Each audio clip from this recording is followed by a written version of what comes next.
महाबली हनुमान की दिव्य उत्पत्ति की कहानी। त्रेतायुग के उस पावन समय में वानरराज केसरी और माता अंजना एक अत्यंत पवित्र और शांत आश्रम में निवास करते थे। माता अंजना भगवान शिव की घोर तपस्या कर रही थी ताकि उन्हें एक ऐसा पुत्र प्राप्त हो जो संसार में अद्वितीय और शक्तिशाली हो। उनकी तपस्या से प्रसन्न होकर देवताओं और ऋषियों ने उन्हें आशीर्वाद दिया कि उन्हें स्वयं महादेव का अंश प्राप्त होगा। अंततः वह शुभ घड़ी आई जब माता अंजना के घर एक अत्यंत तेजस्वी और दिव्य बालक का जन्म हुआ, जिसने पूरे वातावरण को आलोकित कर दिया। यह बालक कोई साधारण वानर नहीं था, बल्कि भगवान शिव के अंशावतार थे, जिनमें असीमित शक्ति और अपार बुद्धि समाहित थी। यही दिव्य बालक आगे चलकर पवन पुत्र हनुमान कहलाए, जिन्होंने अपनी भक्ति और शक्ति से संपूर्ण जगत में अपना नाम अमर कर लिया। हनुमान जी के जन्म की दिव्य गाथा। बहुत समय पहले माता अंजना एक सुंदर अप्सरा थी जो स्वर्ग के बगीचों में नृत्य करती थी, लेकिन एक ऋषि के श्राप ने उनका जीवन बदल दिया। श्राप के कारण पृथ्वी पर आने के बाद माता अंजना ने भगवान शिव को प्रसन्न करने के लिए घोर तपस्या और कठिन साधना शुरू की।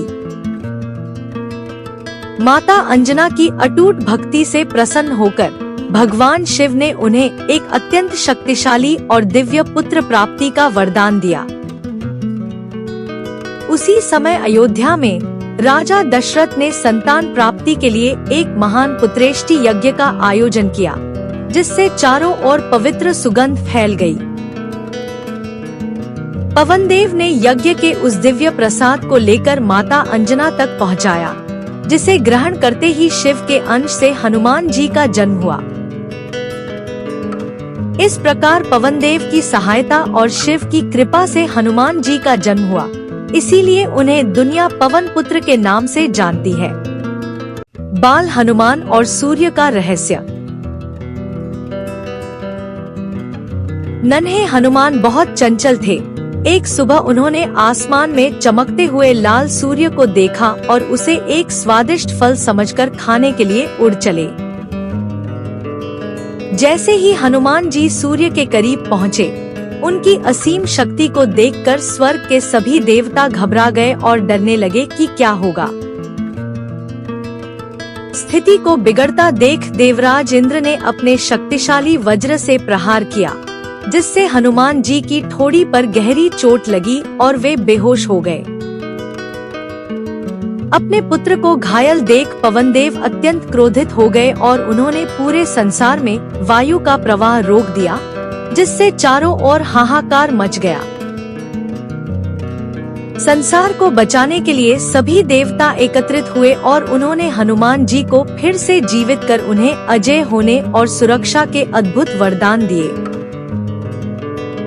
अंत में सूर्यदेव ने हनुमान जी को वेदों और संपूर्ण ज्ञान का वरदान दिया, जिससे वे दुनिया के सबसे बुद्धिमान और शक्तिशाली वानर बन गए।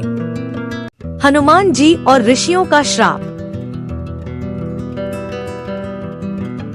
बालक हनुमान अपनी असीमित शक्तियों के कारण बहुत चंचल थे और अक्सर ऋषियों के शांत आश्रमों में जाकर बड़ी शरारतें किया करते थे।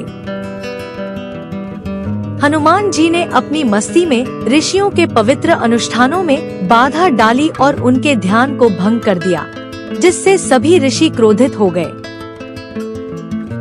क्रोधित होकर ऋषियों ने बालक हनुमान को एक गंभीर श्राप दिया कि वे अपनी सारी दिव्य शक्तियों को पूरी तरह से भूल जाएंगे।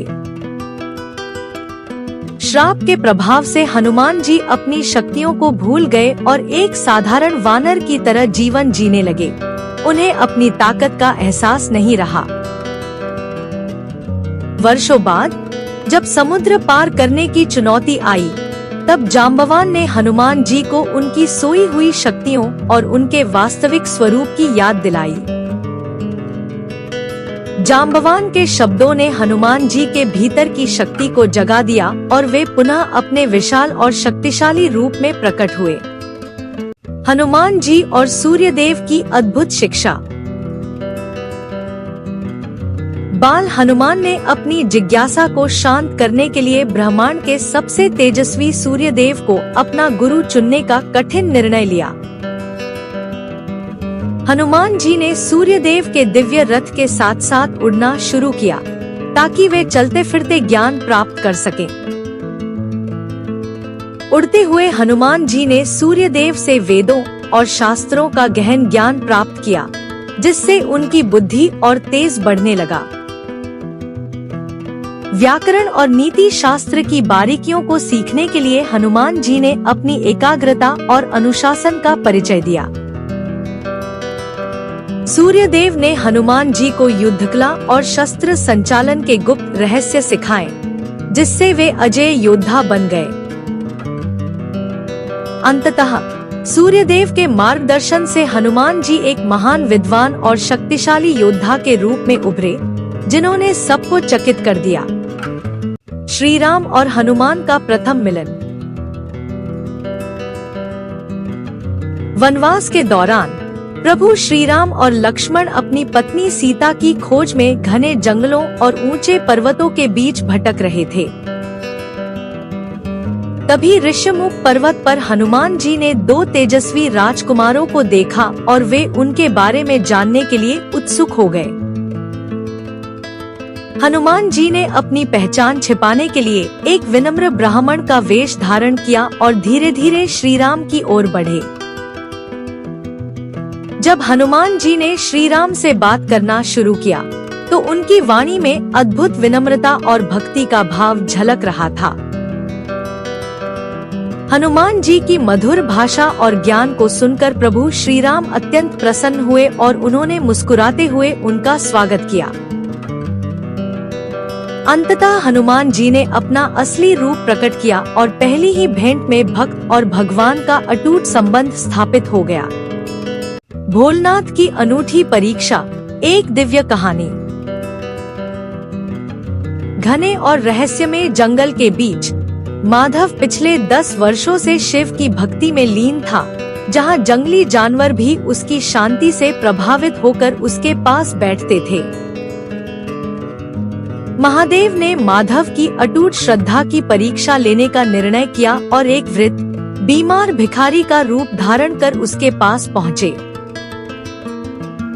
बिना किसी संकोच के माधव ने अपना सारा भोजन और विश्राम की जगह उस वृद्ध भिखारी को सौंप दिया और स्वयं भूखा रहकर उनकी सेवा में जुट गया। पूरी रात माधव भूखा रहा, लेकिन उसने अपनी परवाह न करते हुए वृद्ध के चरणों में बैठकर शिव के मधुर भजनों का गान किया। अचानक एक चमत्कार हुआ और वह वृद्ध भिखारी एक प्रचंड दिव्य प्रकाश में बदल गया, जिससे साक्षात महादेव अपने असली स्वरूप में प्रकट हुए।